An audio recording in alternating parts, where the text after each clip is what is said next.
Le buzz du room service. Coup de projecteur sur un talent, un événement, une personnalité de Bourgogne-Franche-Comté. Totem. Ouais. Juste une petite question en fait, pourquoi ce matin tu as mis un t-shirt avec une inscription clignotante? Je savais que ça allait t'intriguer. Mais si tu disais l'inscription, tu comprendras peut-être un petit peu mieux. Ah, attends, lève-toi.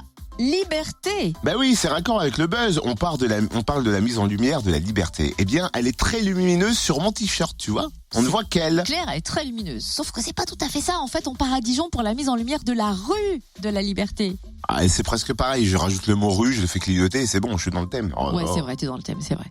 On pourrait peut-être même intégrer un totem clignotant dans la rue de la Liberté. Ça peut être une idée à soumettre aux architectes, aux urbanistes et designers qui vont mettre en lumière cette fameuse rue de la Liberté, la plus grande artère piétonne et commerçante du cœur de ville de Dijon. 9 projets ont été retenus. Il est temps de les départager et le grand public a son mot à dire. Daniel Juban, adjointe déléguée à l'attractivité, au commerce et à l'artisanat à Dijon, nous le confirme. Bonjour. Bonjour à tous vos auditeurs. Oui, effectivement, cette initiative s'inscrit dans le programme d'action 2016-2020 engagé par la ville de Dijon et la métropole. L'espace extérieur d'une ville et sa vitrine et la lumière constituent une valeur ajoutée pour mettre en valeur l'identité, sublimer les atouts et renforcer les usages. Un plan lumière constitue également une signature. Et la ville de Dijon a la chance de bénéficier d'une double reconnaissance UNESCO, ce qui est rare, non ? Oui, absolument. Donc tout ça rentre effectivement dans les reconnaissances, comme vous l'avez dit, UNESCO, la zone maintenant touristique internationale, la future cité de la gastronomie et du vin, Dijon Métropole également, et donc des réalisations concrètes qui témoignent d'ores et déjà d'un nouvel élan. On est, vous le savez, dans la deuxième phase de la métamorphose du musée des Beaux-Arts. On vient de lancer samedi le musée en liberté, le brunch des Halles il y a 8 jours. Donc tout ça, ce sont des actions qui nous permettent de faire que Dijon, d'essayer de faire que Dijon soit encore plus attractive. Alors jusqu'à la mi-avril, ce sont des architectes, des urbanistes, designers, concepteurs qui ont travaillé sur différents projets. Il y a 9 finalistes. Comment se passe le vote du jury? Le grand public peut voter? Le grand public peut voter, c'est en ligne sur le site de la ville.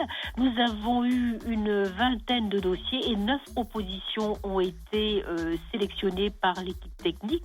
Il y a des idées diversifiées et donc le concours décernera 5 prix. Le grand prix du concours d'idées, d'innovation technologique, d'innovation départementale, de la mise en œuvre artistique et patrimoniale et le prix coup de cœur du grand public. Et c'est pour ça que j'invite vos auditeurs à voter, sachant que le premier grand prix sera doté de 9 600 € et les autres prix de 4 800 €. Et jusqu'à quand peut-on voter? Alors, en ligne, donc pour le prix coup de cœur du grand public, je le rappelle, du 17 mai au 11 juin. Notre partenaire offrira 60 ampoules Wi-Fi musicales qui feront l'objet également d'un tirage au sort parmi les participants au prix coup de cœur du grand public. Eh ben merci Daniel Juban, adjointe déléguée à l'attractivité, au commerce et puis à l'artisanat à Dijon, c'est compliqué à dire le matin. Oui.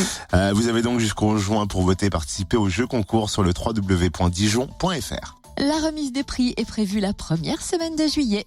Ah ouais, c'est dans pas longtemps ça. Ça approche. Retrouve tous les buzz en replay. Connecte-toi. fréquenceplusfm.com. Vous voulez qu'on parle tout simplement de ce qui se passe chez vous, vous nous envoyez un mail fréquenceplusfm.com et vous atterrissez dans le buzz.